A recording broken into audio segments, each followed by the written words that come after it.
Hey, so in this little video, I just want to go through and look at two different remotes. That being, this is the debate I've been having a long time, so I finally got around to doing it. But this is so this one's the RM-MC11EL, or and for the rest of this video, we'll be calling this one the EL, and this one is this is the RM-MC12ELK, or we'll just say ELK for now. And the difference between two remotes is that one is a kanji remote that supports kanji and one does not, which is the difference between half width and also full width and all that nonsense.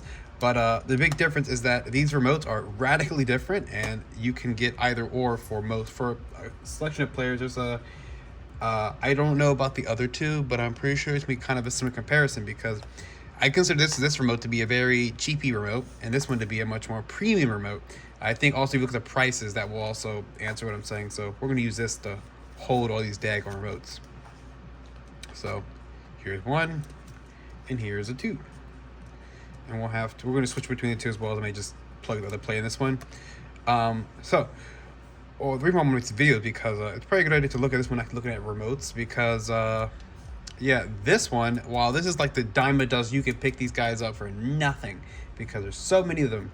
These ones are a little more difficult to get at times, I've noticed, and if they also usually go for more of a higher price because they are the kanji remotes, and they're also a much better remote. And these were only like bundled with like the Japanese players and like probably a few other ones, probably not. It depends, you know. I don't know too much about the history between these two remotes, but I know this one definitely is a lot more common because every player I've got has came with one of these when they come with the remote. I've never got one of these unless I specifically bought it. I just bought this one specifically. But I'm not gonna go into like the technical stuff, like actually like the insides of the remotes, but this one's built a lot better than this one, I can tell you that for sure. But this one's also a lot harder to work with sometimes. I can't even get to the inside of the dial. This guy's a lot easier because the whole thing is just one open thing. I had it's right here, like we're in the E900, because we're actually gonna plug this in so we can use it. We have to just show the displays in both these guys. So let's go ahead and just put a disc in there real quick and get the E900 running so you can compare both. Now actually, while this is something that's interesting, and I don't know how far this goes, but for example, this remote is not listed as supported for the E900, but it sure does work, and you'll be able to see it. Now, one of the problems is that my screen on my phone is very dark, so it's kind of hard to actually like make sure that what I'm doing, what I'm showing, is actually going to work. But part of the issue that I have with the EL ones are that the screens are just ass, and the 11 specifically is very annoying because it has this rounded screen. Now, while that is cute and cool, it is unreadable in almost every situation, unless you have that backlight on, which you can trigger by doing something like so. So you can see. You can replay, but also like with the backlight on, you can see as soon as you go off axis, unreadable. Literally, as soon as you change the axis, you cannot read the fucking screen.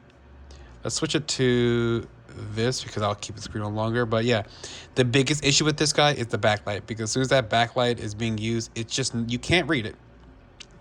And then you come from this angle, it's a lot more readable from this angle, but like you're not mounting it. The way you actually mount it is this way. So when most of the time you're going to have the remote, you're going to have it like in this direction so you can see it, but you can't see it.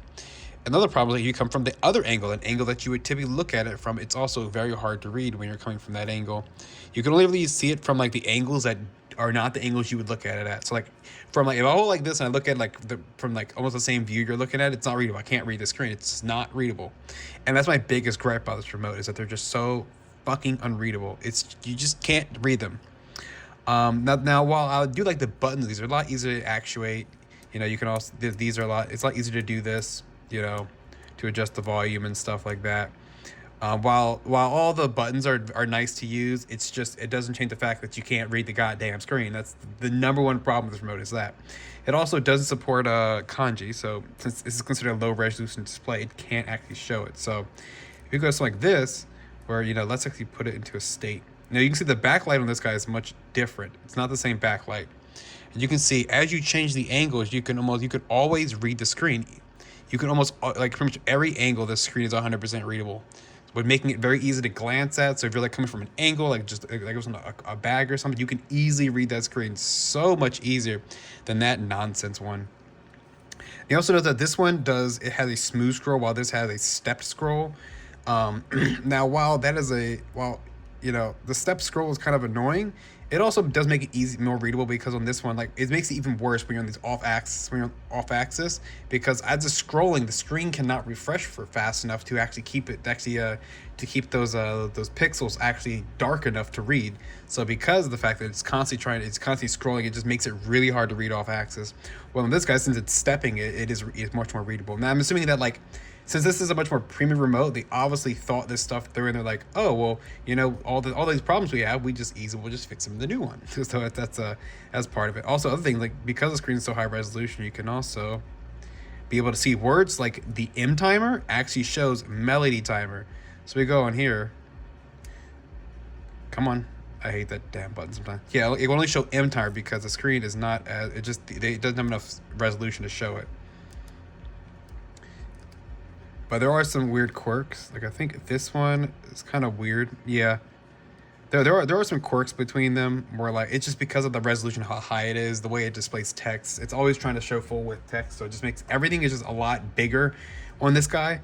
So technically, I would say that I would prefer this screen where you can see a lot more information on the screen. You can see how, like, just how much gets cut off. Just so much text gets cut off because it's always full width. Now, this was obviously addressed in later remotes, but I'm working with what I can work with. I have the N1 and the E900. There's only 2 players that I have that support remotes, so it's the only ones I can actually demonstrate. But that being said, yeah. But I would pick this remote any day of the week over this goddamn piece of shit. I don't like this. It drives me up the wall. But it does have other issues I complain about. Like, for example, these buttons are really hard to press. It's just the way it's mounted. The way the buttons are mounted is they're mounted sideways, and you push sideways, but it has to push a button that's up. So it has to do this, like, weird levering thing that isn't, like, it isn't designed well enough to lever properly. So that's a problem, but whatever. I don't work for Sony. So also I'm addressing issues that were in a device that's almost as old as me. So I can't do nothing about that. Well, actually, I am definitely older than this thing, actually, I think about it. But anyway, so both these support, like, the same actions. Like, this doesn't have a group switch on it, so you have to still have the whole play mode to get access to the group control. But you see, this one actually has a little icon that shows that it's in a group, which is pretty cool, which I will. And it still has the same, like, indicators. I think this one also has a record indicator. I can't tell.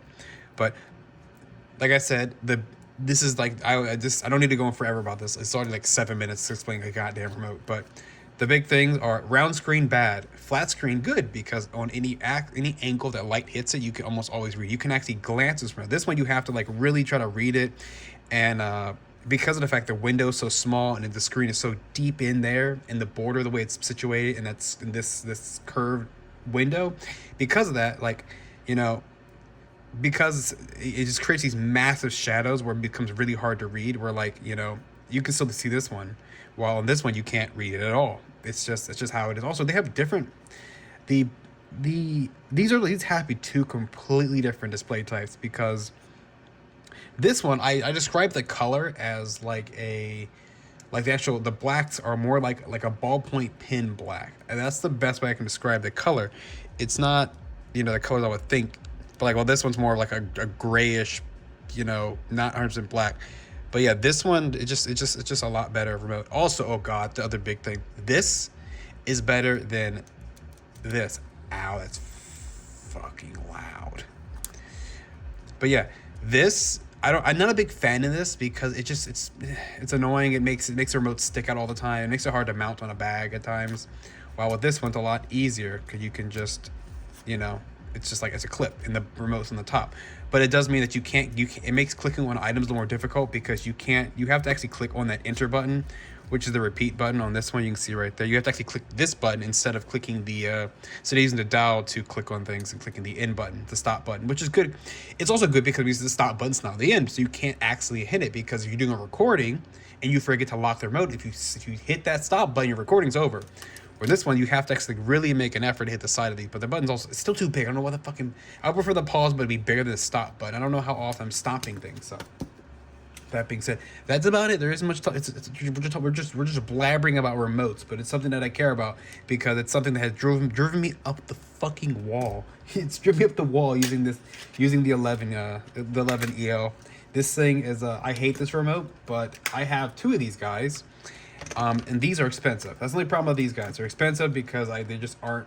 They're not as common as the ELs are, and also this one's starting to do the whole going in a trying to kink itself, but all these remotes do that. At some point you will have to like do what I did in another video, which is a yucky video, that being showing how to unkink the remotes. But as I say, take that and be careful, because you could pretty much melt the remotes if you're not careful.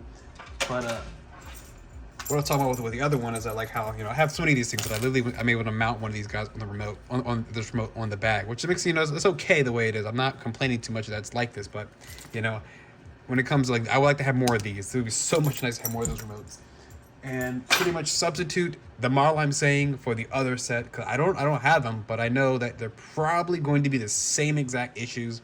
Maybe that those displays are going to have the same problem where their displays are just not, like the EL version and the K version may be the same problem where they're just not readable. But yeah, that's all I gotta say. I don't really have much else to say besides just complaining about remotes. So yeah, that's it, and I will see you guys in another video. I'm going to continue to listen to this disc. Bye bye.